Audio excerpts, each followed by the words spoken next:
Hello friends, ಇವತ್ತು ನಾವು onion rice ಮಾಡೋದು ನೋಡ್ಕೊಳ್ಳೋಣ. ಈ ಆನಿಯನ್ ರೈಸ್ ಮಾಡೋದಕ್ಕೆ ಬರೀ 10 ನಿಮಿಷ ಸಾಕು. ಎಷ್ಟು ಬೇಗ ಮಾಡ್ಬೋದು, ರುಚಿ ಅಷ್ಟೇ ಚೆನ್ನಾಗಿರುತ್ತೆ.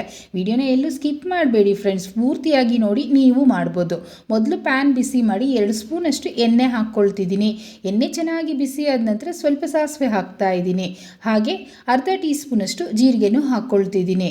ಸಾಸಿವೆ ನಮಗೆ ಚಿಟಪಟ ಅಂತ ಸಿಡಿದ ನಂತರ 1 ಕಡ್ಡಿಯಷ್ಟು ಕರಿಬೇವು, 7-8 ಎಸಳಷ್ಟು ಬೆಳ್ಳುಳ್ಳಿನ ಲೈಟ್ ಚಚ್ಚಿಬಿಟ್ಟು ಹಾಕ್ಕೊಳ್ತಿದ್ದೀನಿ. ಈ ರೈಸಲ್ಲಿ ಬೆಳ್ಳುಳ್ಳಿ ಹಾಕ್ಕೊಳ್ಳೋದ್ರಿಂದ ಅದ್ರ ಘಮ ತುಂಬ ಚೆನ್ನಾಗಿರುತ್ತೆ, ರುಚಿನೂ ಚೆನ್ನಾಗಿರುತ್ತೆ. ಆದರೆ ಕ್ರಿಸ್ಪಿಯಾಗಿ ಆಗೋವರೆಗೂ ಫ್ರೈ ಮಾಡ್ಕೊಳ್ಳಿ. 20 ಸಾಂಬಾರು ಈರುಳ್ಳಿನ ಸೇರಿಸ್ಕೊಳ್ತಾ ಇದ್ದೀನಿ. ಸಾಂಬಾರು ಈರುಳ್ಳಿ ಹಾಕಿದ್ರೇ ಈ ರೈಸ್ ಚೆನ್ನಾಗಿರೋದು, ಅದರಿಂದ ಮಿಸ್ ಮಾಡದೆ ಇದನ್ನೇ ಹಾಕ್ಕೊಳ್ಳಿ.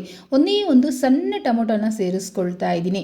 ನೋಡಿ, ನಮಗೆ ಈರುಳ್ಳಿ ಮತ್ತು ಟೊಮೊಟೊ ಬೇಗ ಬೇಯಬೇಕು ಅಂದರೆ ಏನು ಮಾಡಬೇಕು, ರುಚಿಗೆ ತಕ್ಕಷ್ಟು ಉಪ್ಪನ್ನು ಹಾಕಬೇಕು. ಈ ಜಾಗದಲ್ಲಿ ನಿಮ್ಗೆ ಹಾಕೋಕೆ ಗೊತ್ತಾಗಲಿಲ್ಲ ಅಂದರೆ ಚಿಟಿಕೆಯಷ್ಟು ಮಾತ್ರ ಉಪ್ಪನ್ನು ಹಾಕಿ ಲಾಸ್ಟಲ್ಲೂ ಸೇರಿಸ್ಕೊಳ್ಳಿ. ನಾನು ಎಷ್ಟು ಬೇಕೋ ರೈಸ್ಗೆ ಒಟ್ಟಿಗೆ ಹಾಕ್ಕೊಂಡಿದ್ದೀನಿ. ನೋಡಿ, ಈಗ ಇದು ಬೇಗ ಫ್ರೈ ಆಗೋಗುತ್ತೆ. ಈ ಸಾಂಬಾರು ಈರುಳ್ಳಿ ನಾರ್ಮಲ್ ಈರುಳ್ಳಿಗಿನ್ನ ಬೇಗ ಫ್ರೈ ಆಗುತ್ತೆ. ನೋಡಿದ್ರಲ್ಲ, ಇಷ್ಟಾದ ನಂತರ ಬೇಳೆ ಸಾರಿಗೆ ಹಾಕುವಂಥ ಸಾಂಬಾರು ಪುಡಿ ಅರ್ಧ ಟೀ ಸ್ಪೂನಷ್ಟು ಮಾತ್ರ ಸೇರಿಸ್ಕೊಳ್ತಿದ್ದೀನಿ. ಚಿಟಿಕೆಯಷ್ಟು ಅರಿಶಿನ ಹಾಕ್ಕೊಳ್ತಿದ್ದೀನಿ. ಸಾಂಬಾರು ಪುಡಿ ಇಲ್ಲ ಅಂದರೆ ನೀವು ಅಚ್ಕಾರದ ಪುಡಿ ಅರ್ಧ ಟೀ ಸ್ಪೂನು, ಧನಿಯಾ ಪುಡಿ ಅರ್ಧ ಟೀ ಸ್ಪೂನ್ ಹಾಕ್ಕೊಳ್ಬೋದು, ಅದು ಸಹ ಚೆನ್ನಾಗಿರುತ್ತೆ.